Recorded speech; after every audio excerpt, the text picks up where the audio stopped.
ከሰሜን አቅጣጫ ስንባረር፣ ከደቡብ አቅጣጫ ሲገሉን፣ ከምስራቅ አቅጣጫ ሲያሳድዱን፣ በኢትዮጵያዊነት ስም ስንለምን አማራ ናችሁ ይሉን ነበር።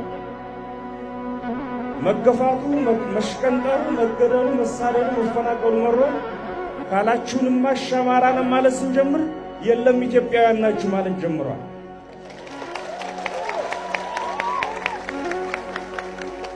ትናንት በአርባ ጉጉ፣ በደኖ፣ አሶሳ፣ ወተር የትም የኢትዮጵያ ኮርነር ላይ አይሆኑ ስንሆን በሕግ አምላክ ባቀናነው አገር እኩል እንኑር ብለን ስንለምን ኢትዮጵያውያንን ብለን ስንማጸን አማራዎች ናችሁ ብሎ ያባረሩን ከንፈር እንኳን ያልመጠጡልን ሰዎች አማራ መሆናችን ስንነግራቸው ኢትዮጵያዊ መሆናችን ሊነግሩን አባይን ተሻግረው ጠላው አንድ አማራ ላሴት ይወጡ ይገባሉ። እስከላቀር